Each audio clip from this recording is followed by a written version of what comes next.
Makes New York look like a tiny city, huh?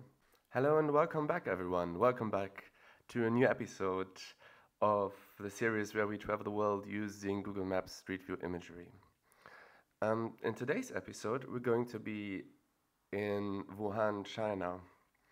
And in its nature, I feel today's episode is somewhat problematic because I'm interested to explore various places that are related to the outbreak of the COVID-19 pandemic and perhaps see what else we can see in Wuhan.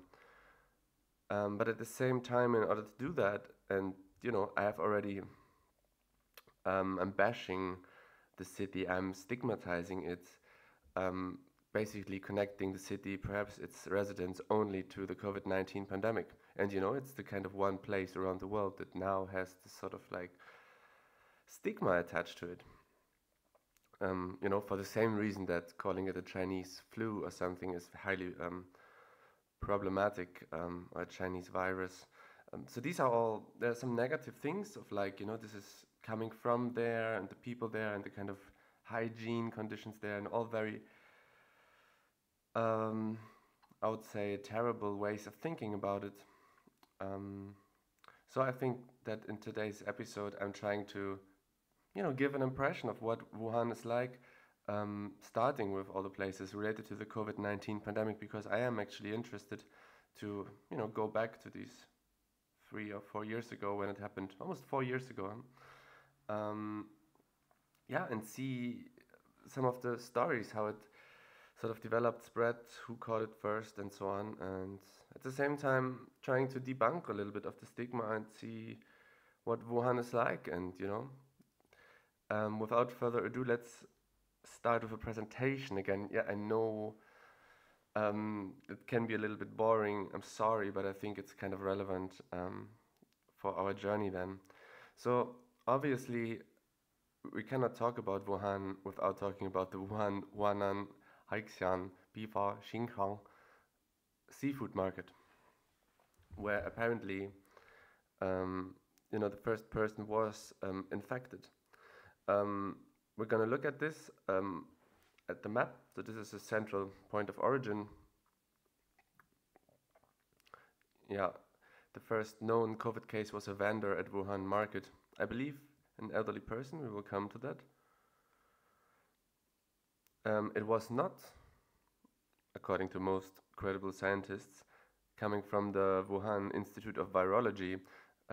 What is meant here with a lab leak, as mainly conspiracy theorists would like to have it. Um, because, in the world of conspiracy theory, the kind of most reasonable explanation is not good enough if there's another way of explaining it where there's a higher force or the government behind all of this. But anyway, we're gonna have a look at this laboratory as well. By the way, all these articles that I'm having here, if you wanna, read about how it all went down 4 years ago, perhaps to remind you of how it was for you. Maybe it was a difficult time, maybe you enjoyed it, maybe you had to stay at home, maybe it was nice, maybe it was unpleasant. And of course, many, many, many people have died, and there's a whole tragedy behind that. But we are concentrating on the geography of it today. Um, Here we see already the Huanan Seafood Market, the Institute of Virology. We will look at it at the map as well. So now a few people that I think are sort of relevant. Shang Yingxian, I hope I pronounced this somewhat okay, is a Chinese pulmonologist. She is known to have discovered SARS-CoV-2 and was the director of the Department of Respiratory Medicine of Hubei Provincial Hospital of Integrated Chinese and Western Medicine. She's also a member of the Communist Party. So this is the doctor that the vendor went to, and this doctor, yeah, I can just read it to you from here. Dr. Shang Xingxiang is considered Shang Yixian. Okay, I should not do that. I'm very sorry. Is considered the first doctor to report the novel coronavirus before its outbreak. A senior couple living in the residential community near Sang's hospital went to see her for their fever and cough on December 22nd, 2019. When she observed their CT thorax images, the doctor found differences from pneumonia caused by common viruses. Zhang's experience during the 2003 SARS outbreak, when she worked as a medical expert investigating suspected patients in Wuhan, made her sensitive to signs of an epidemic. After reading the CT images of the elderly couple, she summoned their son, demanding a CT scan too of him. It was Zhang's insistence that brought her the second piece of evidence. The son's lungs showed the same abnormalities as those of his parents. It's a bit further down now. Usually a family comes to the hospital and there's little chance for all the family members to have the same disease, except for infectious diseases. As the situation continued to confuse Zhang, she reported it to the head of the hospital on December 27, and the hospital then reported it to the Center for Disease Control in the Yangang district of Wuhan. Back then, knowledge of the virus was scarce. After filing the report, Dr. Zhang cordoned off an area in the department's ward to hospitalize the 4 patients described above. She then demanded medics in the ward to beef up self-protection. Epidemiologic investigations and tests were arranged quickly. Blah, blah, blah, blah, blah. She also brought 30 pieces of canvas as protective clothing if it is delivered by the hospital. Blah, blah, blah. So she had a feeling, and she knew, and she did everything she can. For him, the story went a little bit different. Li Wenliang was a Chinese Manchurian ophthalmologist who warned his colleagues about early COVID-19 infections in Wuhan.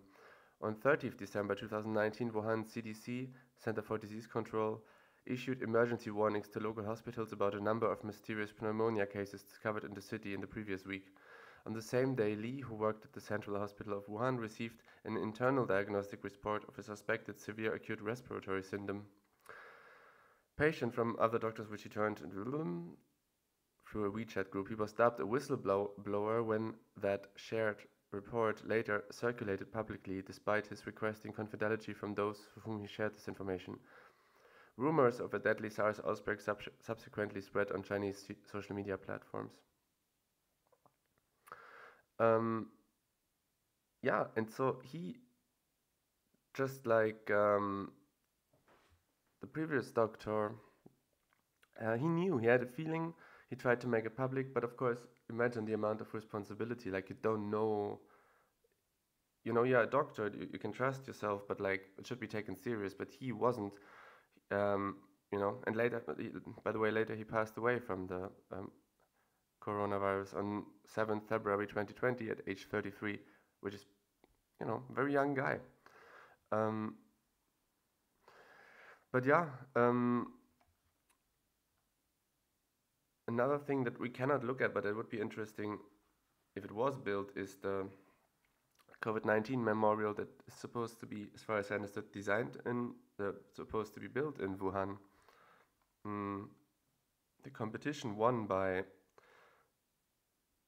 3 Chinese architects from Institute of Technology in Shenzhen, and they have these kind of like spatial isolation sort of columns, like, you know, one person in a column, and they won out of 5,000 votes.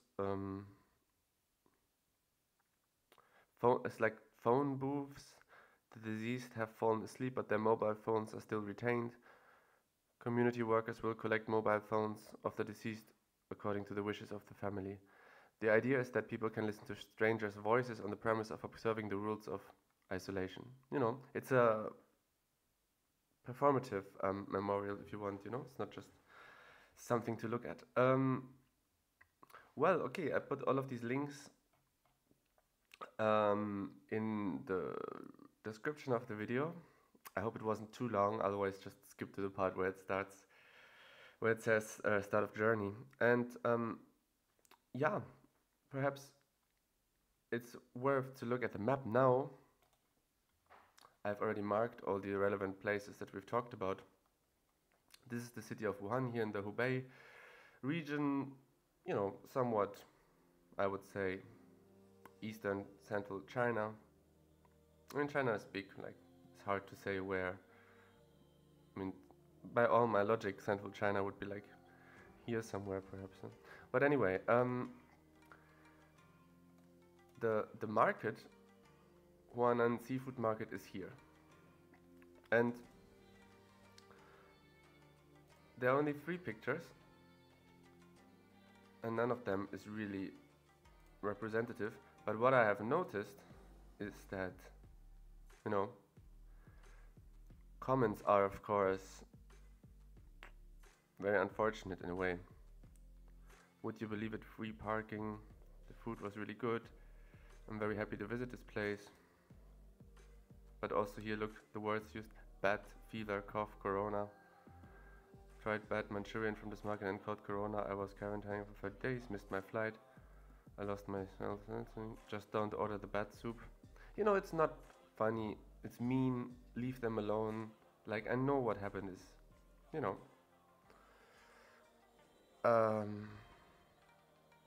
no, I'm very sad in many ways, but, and I'm sure that, like, well, let's not get into it, you know. You can have your own opinion. I got runny nose, coughing, sore throat. You know, it's very mean because, like, I don't know if this market still operates, but, you know, if some people from, I don't know, Atlanta sit behind their computer and write these, like, funny reviews for places in China, they don't even know where China is on the map, you know. But anyway, here we have the hospital where the first doctor, let's see her name again, Shang Yixiang, was working at, here, which is, you know, relatively nearby. Hospital of Integrated Traditional and Western Chinese Medicine. Here is the Institute of Virology. And by the way, does any one of you know, this is a bit off topic now, but why across China the streets never match with the actual streets? Like, you can go wherever you want, it just never makes any sense. And you have this all over China and all sorts of places. Like, what kind of streets are this then, if these are not real streets? Like, did Google just come up with it or what?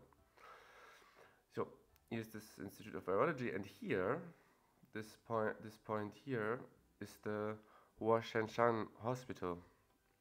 That some of you might remember these images, was set up in unbelievably quick time, built between 23rd January and 2nd February in response to the COVID-19 pandemic.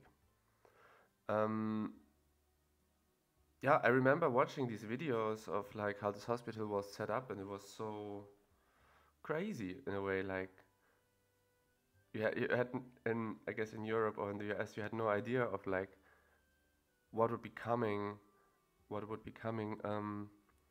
but you just saw in China how they're like getting so prepared and taking it so seriously, and you kind of were like, oh wow, you know, this is different from what I thought it would be initially. It's a different intensity to all of this. Yeah, so I cannot show you any of these places from the map because, you know, look at the street view situation, there's hardly anything. I mean, there are some things, but none of them are relevant to the places that we are interested in here. Same goes, of course, for this. So what I would like to do now is, I think that's enough about COVID and Wuhan. For me, it is interesting. I don't know, I am this kind of person who follows this in the news all the time when something big starts, and then also looks at the map and tries to understand how these places are located to one another, and really starts their own research unit at home. So it is very interesting for me to have this sort of approach. But now, if I could wish for anything from this video, is that we would kind of make a step to take COVID from Wuhan, like to not connect these things in the mind, to not, when I say Wuhan, that I'm also not immediately thinking COVID, but just, this is a big city in central China, or what, you know? Maybe it's too early for that. And I mean, fair to say, like, it's also stupid to ignore it. I mean, there's this COVID history that's also spatial in a way, so I think it is interesting to have a look at that. But now I'm interested in Wuhan as a city, at least see it a little bit on the map and have a few information about it now, because it is actually quite a big city. For starters, this box in Wikipedia gets longer and longer. For starters, it has a population of 12.3 million, which is maybe bigger than your country, you know. And is the capital of the Hubei province with a population of over 11 million, most populous city in this province, and 9th most populous city in China. Only the 9th, you know, can you imagine? Wuhan historically served as a busy city port for commerce and trading with some crucial influences on Chinese history. The name Wuhan came from the city's historical origin from the conglomeration of Wuchang, Hangzhou and Hangyang, which are collectively known as 3 towns of Wuhan. So, Wuhan is considered the political, economical, financial, commercial, cultural and educational center of central China. Yeah, I guess all of this is kind of self-explanatory. And it is on the Yangtze River, which is the longest river in Eurasia and the 3rd longest river in the world. So I would like to see that on the map. I can tell you that already as my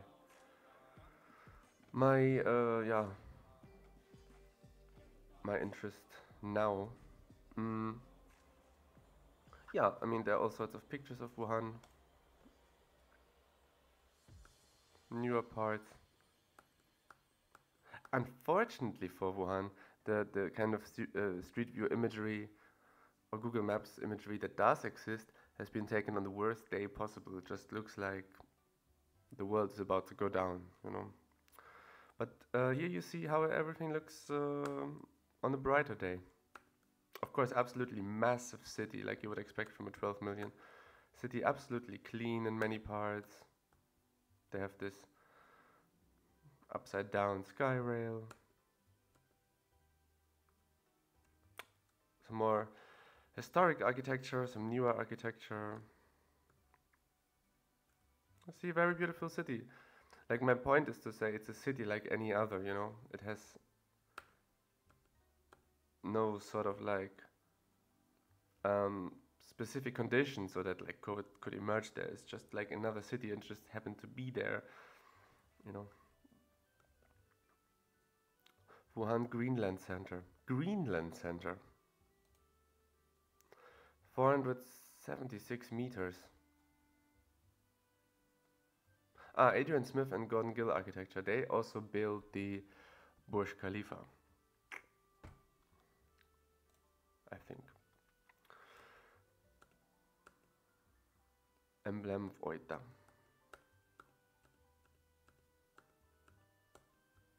I had honestly no idea that you can click in Wikipedia on an image and it would just move basically to this Wikimedia images and you can just click through. But I think we're kind of missing the point here now. Yeah, we talked about all of this, so I think let's go on the map a little bit and have a little exploration in Wuhan. So first of all, I would like to see how wide is the Yangtze River. 1.3 kilometers. Top 1 map runner sentences so far. How wide is the city, the river in your city? You know, 1.3 kilometers. It's massive. And here at this very wide part, 2.8. Oh my god. Okay, let's look at it then. Can be here underwater. Oh, look at this. Absolutely gigantic. Wow. Isn't that just crazy? I mean, what an image. Almost the same kind of bridge here. Different pillar. Gosh. Absolutely massive. Like, do they even know how to build 3 or 5 story houses? But yeah, it's very crazy. Massive city. And this kind of park runs all the way along the river, it seems. Yeah. Well, that's kind of nice, isn't it? And this, in the city center on this island, looks like there's some agricultural stuff going on. but we cannot look at it. Yeah, of course, also massive sprawl. I mean, it's just a gigantic city. Sprawl or not, absolutely gigantic. I would like to see the Greenland Center.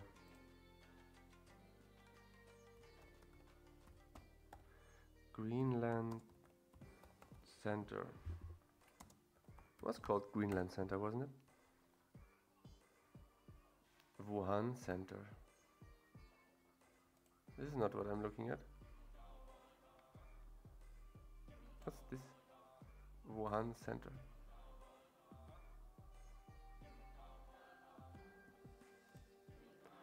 Yeah, crazy. I don't know where it is then. Maybe it doesn't matter so much. I always felt that it looks so dark in these cities because, and like many very dense, often Asian cities, because the houses are so high, but it's also not just one chunk of, they have windows. Which I think if houses wouldn't need to have windows, China would just build 20-story high mega blocks, only like 1 kilometer in square diameter, I don't know, without any windows. But anyway, since houses are singular, it kind of looks so dark between them, Like everything just looks so dark. It's like a lot of black on this map. And also just so messy because like whatever is laid over it, whatever street here, just doesn't match in any way, Sometimes it does as well. Like for example, if we go here where there is actually some kind of thing, it is a street and we can go on this bridge.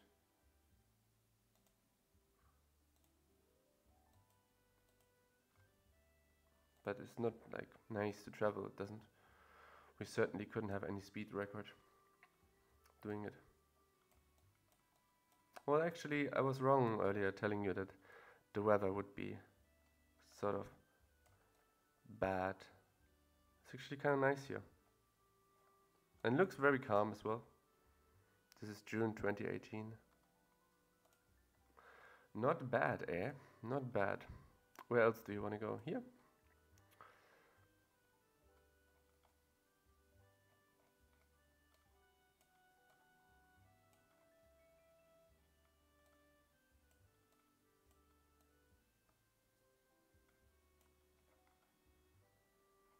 Yeah, I also leave this sticker on. Here to the other side. It's really a good moment to invite all of you to have a look at this place. Oh. Wow. Makes New York look like a tiny city, huh? Maybe this is the Greenland Center here. With all of these people wanting to take the boat on this beautiful late summer day in Wuhan. This really makes me want to go to Beijing, just because I would guess it's even bigger. Wow. Ah, here we have the stealth fighter again from the Chinese military.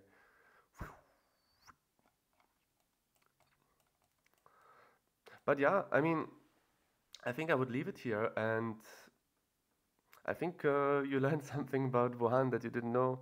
I think we have seen the places that have been so central to the narrative of COVID in the first weeks or months of the outbreak, places from which media images swarmed the whole world. Yeah, I hope to see you next time for just another goofy video without any sort of more heavy topic connected to it. But let's see. Thanks for watching and bye bye.